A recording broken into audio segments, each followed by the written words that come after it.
4747. All righty. So yesterday was probably the most consequential day for Trump foreign policy in the history of his administration.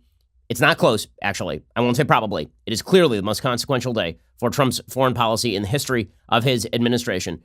President Trump made the decision to go ahead with an attack at the Baghdad airport on General Qasem Soleimani, who is the leading terrorist probably on planet Earth, certainly inside Iran.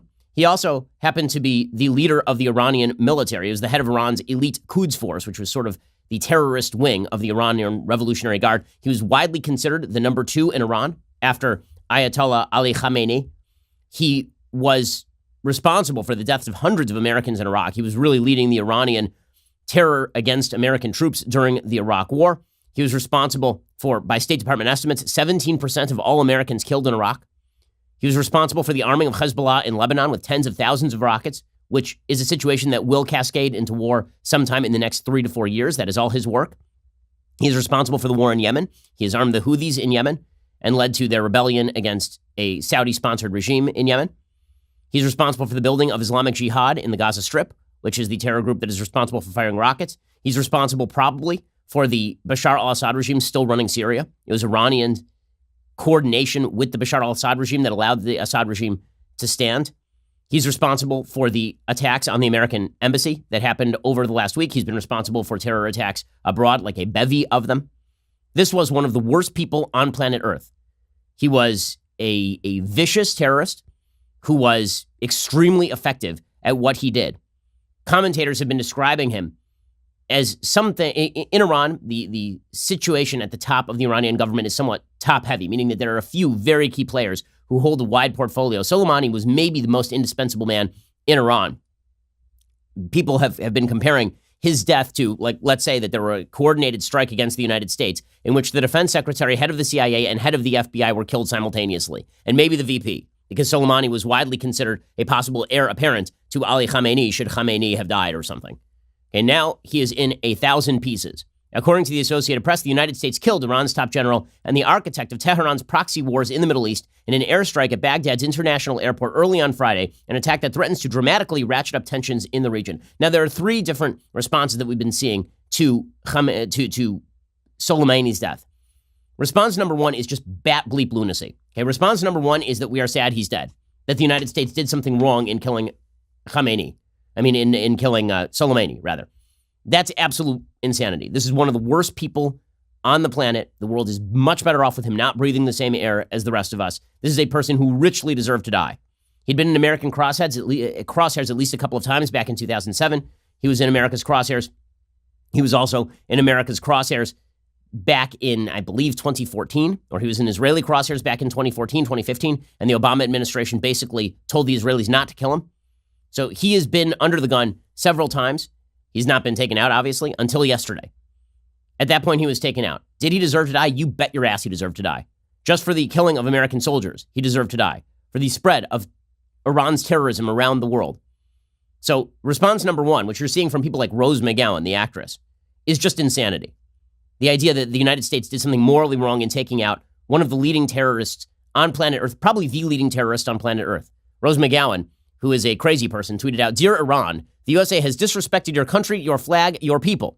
52% of us humbly apologize. We want peace with your nation. We are being held hostage by a terrorist regime. We do not know how to escape. Please do not kill us. Hashtag Soleimani." That tweet beggars description. Like there are no words for how evil and vile and traitorous that tweet is. I mean, that is just, it may be the worst tweet ever written. First of all, the Iranian people are not in line with Soleimani or with the Ayatollahs. If they had their way, this regime would not be in power. Second of all, the idea that we are being held enthralled to a terrorist regime and you're apologizing for the death of a terrorist. I mean, we don't have to take Rose McGowan that seriously, but there is that sort of roiling undercurrent in the commentariat today that somehow Trump did something wrong in killing Soleimani. So that's narrative number 1. Narrative number 2 is that this amounts to some sort of assassination, that it's an assassination of a foreign official in violation of American law. That's a lie. Okay, this is not a violation of American law. There are only 2 laws that would theoretically be implicated here. One is whether the United States was authorized to take action, whether Congress had authorized that action. Well, under the authorization for use of military force, the United States has the President of the United States has authority to act inside Iraq Not only that, the Iraqi government has invited the United States into Iraq. Soleimani was not killed inside Iran. He was killed in Iraq. He was a foreign terrorist in Iraq, and the United States had every ability and, on a moral level, every moral obligation to kill Soleimani. As far as the idea that this was some sort of assassination in violation of the Reagan-era executive order against assassinations, again, this man was a terrorist. He was not just an Iranian official. He was a terrorist, and he was in a foreign country, so that makes a difference. So this notion that this was some sort of assassination is nonsense. And then there's the narrative that this is an escalation. In order for you to believe that this was a tremendous escalation or that Trump is responsible for the escalation, you have to believe that nothing has been happening over the last couple of years, which is just a lie. We've covered it on the show over and over. The Iranians have been attacking shipping in the Straits of Hormuz, including internationally flagged ships. Over and over, the Iranians have been pursuing terrorism against American interests and American allies. They've been firing rockets on Americans in Iraq. The Iranians have been responsible for the downing of an American drone. And then over the weekend, obviously, they attacked an American embassy because that was done with Soleimani's go-ahead. And that's what the Defense Department suggested today. The Defense Department put out a statement explaining exactly why they had just done what they did. The Pentagon said, quote, "At the direction of the president, the U.S. military has taken decisive defensive action to protect U.S. personnel abroad by killing Qasem Soleimani, the head of the Iranian Revolutionary Guard Corps Quds Force, a U.S.-designated foreign terrorist organization. General Soleimani was actively developing plans to attack American diplomats and service members in Iraq and throughout the region. General Soleimani and his Quds Force were responsible for the deaths of hundreds of American and coalition service members and the wounding of thousands more. He had orchestrated attacks on coalition bases in Iraq over the last several months, including the attack on December 27th, culminating in the death and wounding of additional American and Iraqi personnel. General Soleimani also approved the attacks on the U.S. embassy in Baghdad that took place this week. This strike was aimed at deterring future Iranian attack plans. The United States will continue to take all necessary action to protect our people and our interests wherever they are around the world." Well, this is a ballsy move by Trump. It's a ballsy move by Trump. The reason it's a ballsy move by Trump is because it throws the Iranian regime into chaos, which means that there will be short-term lashing out. Everybody knows it. Okay, this is going to happen. The Iranian regime, in order to save face, are obviously going to attempt some sort of terror attack. In all likelihood, that will come against Saudi targets. You might see them try terror attacks inside the United States. You might see them try terror attacks in South America, where they've tried terror attacks before, massive terror attacks, actually. You might see them activate Hezbollah in Lebanon to fire on Israel. Things could get fairly hot fairly quickly, particularly for American allies. As far as the widespread, the sort of projection of widespread attack on Americans, one thing is now clear, that the death of Soleimani shows that if things get too hot, Ali Khamenei will not be connected with his head in very short order. Okay, the fact is that what Trump was doing yesterday was a restorance of American deterrence that had been lost during the Obama administration, and yes, in the early years of the Trump administration. The fact is that the Obama administration tried a strategy of outright bribery of the world's worst terror regime. They lied to the American people in the process. The Iran nuclear deal was a disaster for the United States. It was a disaster for the world. It was an attempt to pay off a terror regime, a radical Islamic terror regime hell-bent on regional domination and indeed on world terrorism. And the Obama administration lied to you, and they lied to me, and they lied to the American people. Ben Rhodes leading the way, the national security aide. He was going out there and lying and saying that there was this tiny window in which the moderates could take control of Iran if only we paid them billions of dollars, hundreds of billions of dollars, and allowed hundreds of billions of dollars to flow into the Iranian economy and made them part of the family of nations. Then all would be well. That did not happen. The Iranians took that money. They immediately started developing their ballistic missile program. They immediately started pushing terrorism around the region. John Kerry, the Secretary of State under Obama, admitted as much. And the Trump administration came in and they said, okay, we're not going to sponsor this stuff. We are not going to allow dollars to flow into a terror regime. And Iran, with its economy sagging, decided to lash out and increasingly lash out. Now, if you're on the left, you say, well, the lashing out is Trump's fault. Okay, that's like suggesting that the lashing out by your child, when you punish them for hitting a sibling and they're in their room screaming, you say the screaming is your fault for punishing the kid. Well, actually, the screaming is the kid's fault for hitting their sibling. Hey, Iran, anytime Iran wants, Iran can be part of the family of nations. Anytime Iran wants, it can be integrated into the world economy. Anytime Iran wants, Iran can be a well-respected member of the world community. All they have to do is stop being terrorist, radical Islamists. That's it. That's all they have to do.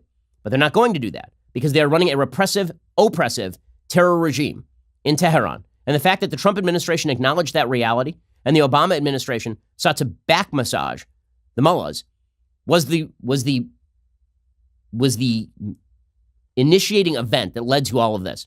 So Trump said, he came off, he said, this deal is no good. He tore it up. And then the Iranians started lashing out. And then after lashing out and lashing out and lashing out for years, after lashing out for literally years, and the Trump administration taking very light action, right? They restored some of the sanctions. But after an American drone was shot down, there was talk that the jets were on their way. The American military was on its way to hit targets in Iran, and Trump called that off at the last moment. That after attacks on shipping in the Straits of Hormuz, the United States was basically doing nothing. We saw repeated violations of international law by the Iranians. Under Obama, they actually took a boat full of Americans and held them at gunpoint. Right? And then they built a statue of it in Tehran. After all of that, this is the first sign that the United States is going to restore its deterrent capacity, which is if you screw with us, you're going to die. If you screw with us, the people at the top of your regime are going to be the ones who pay the price. This is a terror regime, and your terror leader just got killed. Not just your terror leader, your heir apparent, the head of your military strategy, the head of your terror strategy. That guy's dead. This was Trump's attempt to restore deterrence. Now, there are folks on the left who are suggesting that deterrence itself is a bad thing. You can't deter this regime. You have to bribe them. That's called appeasement. Okay, appeasement typically has not worked all that well. You're going to have to name the regime that was appeased into relative safety. It has yet to happen in world history that an evil regime acts evilly, gets paid for it, and then acts less evilly. That is not something that happens in the real world. So you're seeing the Democrats today saying, well, Trump just ratcheted this thing up. No, Iran ratcheted it up. Trump responded to the ratcheting by suggesting that if they ratchet this thing too far, some of them are going to die. Trying to reestablish deterrence is necessary. Now, that has to be not a one-off. That has to be a consistent strategy. Now, there were those of us who were enraged that Barack Obama drew a red line in Syria over chemical weapons use and then promptly proceeded to blow right through the red line and hand over power to the country to the Russians, which ended in disaster. And it's amusing today to watch all of the Obama officials trotting out there proclaiming their expertise after completely wrecking the Middle East. I mean, really making it much worse than it was when Barack Obama entered office. When Barack Obama entered office, the Middle East was a much more stable place than it is right now. If Barack Obama exited, Iran was a regional rising power. Many of the American allies were in trouble. Okay, Donald Trump entered, and he has attempted to mitigate the effects of the horrible Obama presidency. And what we are watching is the attempt to restore deterrence. In order for that to happen, the Trump administration has to do more than a one-off. That means that if Iran strikes again, then the United States is going to have to take action against Iran in different ways. Now, none of this has to lead to full-scale war. Everyone keeps suggesting that this is going to lead to a full-on, all-out war between the Iranian Revolutionary Guard and the U.S. military. It is not. The reason that it is not is because the Ayatollahs know better than anybody that if this thing goes to war, within 3 weeks they will all be dead. That doesn't mean that this would be an easy war. It would not. There would be American losses. No one wants a war. No one. Let me repeat. No one wants a war. You think Trump wants a war? Trump is by nature more of an isolationist. He doesn't want a war. What he wants is deterrence. And he understands, just like Ronald Reagan understood, that deterrence can only be achieved with the credible use of force and with the credible threat of force. When you are non-credible, there is no deterrence. And thus, the Iranians have no interest in pulling back on their terrorist objectives. Reestablishing deterrence is the goal here. We'll see how it works out, but I don't think that it's going to be a one-off, right? I mean, this is going to result in the Iranians getting more militant in the short term, but the United States and under President Trump, if they stay the course, then this will simmer down, because there's one thing the Iranians want even less than the United States, and that is a full-on war with the most powerful military force in the history of planet Earth.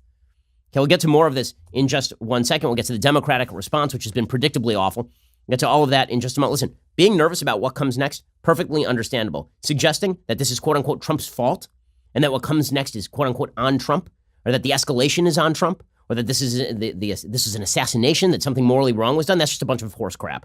It's a bunch of horse crap. It'd be the same if you killed Osama bin Laden and people are like, well, you just escalated with Al-Qaeda. I don't know. Is that a good move or not? Soleimani was one of the worst people on the planet, responsible, again, for the deaths of hundreds, if not thousands of Americans, responsible for a vast amount of turmoil and death in the Middle East. In the short term, when you punish your kid screams in their room. They make a lot of trouble. It's real bad. But if you want to reestablish deterrence, you must establish a credible threat of force. And that's what Trump did yesterday. Okay, we'll get to more of this. I'll give you more details in just 1 second. First. All right, so according to the Associated Press, the Defense Department said it killed Soleimani because he was actively developing plans to attack American diplomats and service members in Iraq and throughout the region. Iran's Supreme Leader Ayatollah Ali Khamenei warned that a harsh retaliation is waiting for the United States. Iranian state TV also carried a statement by Khamenei, also calling Soleimani the international face of resistance, and he declared 3 days of public mourning for the general's death. An advisor to Iran's President Hassan Rouhani warned President Trump of retaliation from Tehran. He said Trump, through his gamble, has dragged the U.S. into the most dangerous situation in the region. This is according to Hessamuddin Ashena. Whoever put his foot beyond the red line should be ready to face its consequences. Iranian state television called Trump's order to kill Soleimani the biggest miscalculation by the United States in the years since World War II. The people of the region will no longer allow Americans to stay. Well, let's be real about this. The people of the region are not fond of Iran. The people of the region do not like Iran. Iran has turned Lebanon, which was once a blooming place in the Middle East, into an absolute hellhole, a horrorscape. They've helped turn Syria into a horrorscape. They've turned Iraq into more of a horrorscape. Here's video from Iraq of people in the streets cheering the death of Soleimani. So let's not pretend that this is just like the Americans and the Saudis and the Israelis and the Jordanians who are happy today. The Iraqis are happy today too. This is people cheering in the streets, marching and cheering in the streets at the news that Soleimani is dead. You can hear it. I mean, this is a good thing. It's a very good thing. The airport strike also killed Abu Mahdi al-Muhandis, deputy commander of Iran-backed militias in Iraq known as the Popular Mobilization Forces. That was the group that was directly responsible for the attacks on the U.S. Embassy over the past week. 5 others were also killed. President Trump had only one quick response that he sent out on Twitter immediately following the attack, and it is just a graphic of an American flag, which of course drove the left to distraction for some odd reason. Why that is controversial, that it is a good thing that the United States is responsible for taking down the leading terrorist on the planet, I don't know why that should be controversial. That seems like a good thing to me. The Democrat responses to all of this are just beyond loony. They are really, really amazing. Republicans have responded appropriately.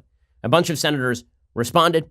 You saw, for example, Senator Ben Sass respond and suggest that this was a strong move by the Trump administration. He said, this is very simple. General Soleimani is dead because he was an evil bastard who murdered Americans. The president made the brave and right call, and Americans should be proud of our service members who got the job done. By the way, American military do not F with the American military, man. Tehran is on edge. The mullahs have already slaughtered at least 1,000 innocent Iranians. By the way, the media don't cover that. They never cover the protests that have been rolling across Iran for now about a year.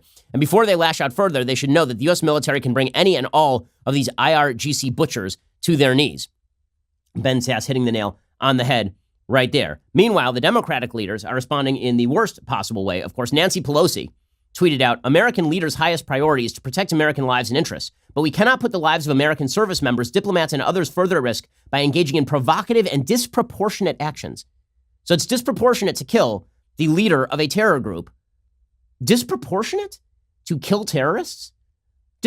So what exactly is the proper proportion? He's responsible for the deaths of hundreds of Americans and terror attacks all over the globe and conflict in Syria, Lebanon, Iraq, and Yemen, as well as the Gaza Strip. And this is disproportionate in some way? This is who is planning further terror attacks. This is disproportionate? The Democratic response is, I mean, you think that there are contrasts between the Democrats and the Republicans on foreign policy? When President Trump acts strongly, the contrasts are absolutely magnified. I mean, incredibly so. Ilhan Omar, of course, tweeted out the most asinine response. She has never met a terror regime she's not willing to defend. She tweeted out, what if Trump wants a war, knowing this leads to war and needs the distraction? Yes, I'm sure this is a wag the dog scenario where Trump is desperate for a war with Iran because nothing spells re-election quite like a war with a major regional power. Now, I mean, as we know, nothing spells re-election quite like that. She says, real question is, will those with congressional authority step in and stop him? I know I will. Stop him from doing what exactly? Killing a terrorist on Iraqi soil where the United States has permission to be? Ilhan Omar, again, this is the same lady who says we should not have sanctions on Iran. We shouldn't have sanctions on Iran and Venezuela, according to Ilhan Omar. We should have sanctions on Israel, according to Ilhan Omar. So I'm going to go with no on her hot takes on foreign policy. Meanwhile, you have members of the Obama administration who are emerging to defend their own crap foreign policy, which is what led to the rise of Iran regionally in the first place. And here is Obama's ambassador for the Iran deal, Wendy Sherman, explaining that this could have horrific consequences. Speaking of horrific consequences, how about, like the handing of $150 billion in cash on pallets to the Iranian regime so they can explore ballistic missile testing and spread terror throughout the region? Was that a one-off that may have had some bad consequences? Here's Wendy Sherman being a complete fool. Qasem Soleimani had deputies. They know how to do what he did, even though he was this unbelievably unique counter-military strategist. But we are at a very, very escalatory moment here, which can lead us into a wider war. I hope we do not go there.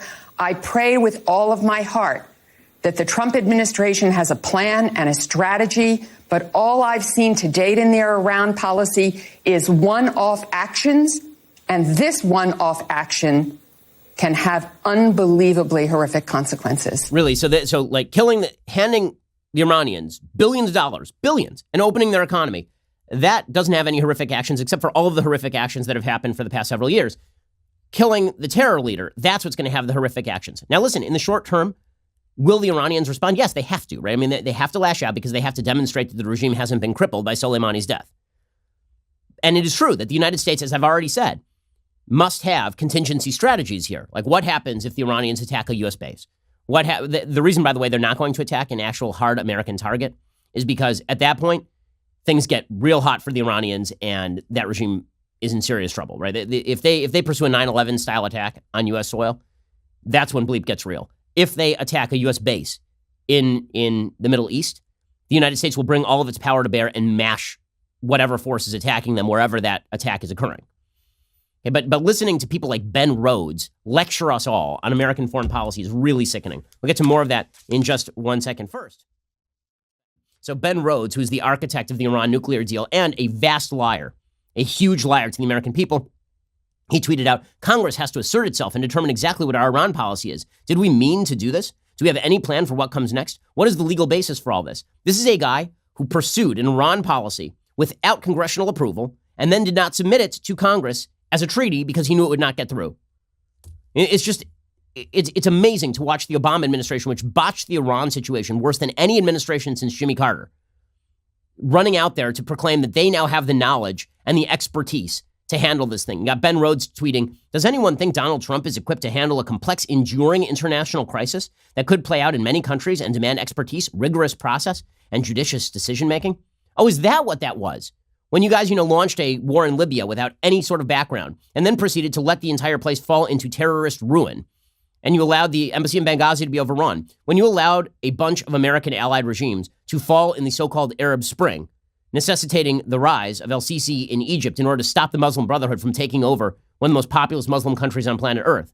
When you were bribing the Iranians, was that what that was? Was that the judicious decision-making that we came to expect from people like Ben Rhodes? It's just absurd. I mean, again, listening to these folks is just ridiculous. They have no credibility to speak on these topics. Joe Biden, who's been wrong on every single major foreign policy decision of the last 40 years. This is a guy who militated against the bin Laden kill. I thought that was an easy call, going and killing bin Laden. Apparently not Joe Biden. Joe Biden put out a statement. He said, President Trump just tossed a stick of dynamite into a tinderbox, and he owes the American people an explanation of the strategy and plan to keep safe our troops and embassy personnel, our people and our interests. Remember, this guy, Trump owes an explanation on how to keep embassy personnel safe. You presided over Benghazi. Trump's response to Baghdad was to send in American troops, preventing any American death there, and then to kill their terror leader. Biden said, much remains unknown, but Iran will surely respond. We could be on the brink of a major conflict across the Middle East. I hope the administration has thought through the second and third order consequences of the path they have chosen. So it's all on Trump. But I fear this administration has not demonstrated at any turn the discipline or long-term vision necessary, and the stakes could not be higher. Again, as opposed to you bribing them. It is perfectly reasonable to be nervous about what comes next. It is perfectly reasonable to ask what the Trump administration's plans are. But I'm not going to hear it from Joe Biden. Joe Biden has no credibility to speak on this issue. He presided over the worst Iran policy since the initiation of the Iranian Revolution in 1979. So no, he does not get to sound off on this. You know who else doesn't really get to sound off on this? Socialist Bernie Sanders, who's going around campaigning with anti-Semitic mouthpieces and who spends his days kowtowing to terror regimes. Bernie Sanders says Trump's dangerous escalation. It was Trump who escalated. So that whole thing, you seem to remember it. I know in your own mind. You seem to remember that part where our embassy was on fire 2 days ago. That was all in your mind, you see. Sanders tweeted out, Trump's dangerous escalation brings us closer to another disastrous war in the Middle East that could cost countless lives and trillions more dollars. How about the Americans who are dead because of the Iranians already? Said Trump promised to end endless wars, but this action puts us on the path to another one. You know it's an endless war? Trying to bribe your way out of terror regimes taking over the region. And I talked about this yesterday with regard to Iran and our response at the American embassy. I talked about the fact that, politically speaking, it is nearly always easier to simply suggest that inaction is the best pathway because there's no cost to inaction in the near term. It is only when that manifests in terms of a vast crisis that everybody goes, oh, we should have done something about that. It was always easy for the Clinton administration to pass up the hit on bin Laden. It was always easy for the Clinton administration to cut the American military and then take a non-aggressive posture in the Middle East. And then 9/11 happens and everybody goes, oh, we should have done something about that. It's always easy to slash America's military to the bone, as we did during the 1930s, and then Pearl Harbor happens and we're like, oh, that was a bad idea, huh? In other words, aggressive action that is somewhat preemptive in nature, aggressive action that establishes deterrence, always bears the immediate short-term risk of retaliation. But non-action bears the risk of a completely reshaped world map that has vastly more consequences over long term than doing the things now that prevent that stuff from happening later. It's very easy for Bernie Sanders to sit there and decry war generally. No one is in favor of war. No one wants war. But the Iranians are making war more likely because the stronger they get, the more aggressive they get. That is the simple fact. This is the simple fact. Otra vez, el pueblo espera que vuelva su líder, ya lo ven, no existe otro mejor que Carlos Menem, ¡aea! Yo soy Menem.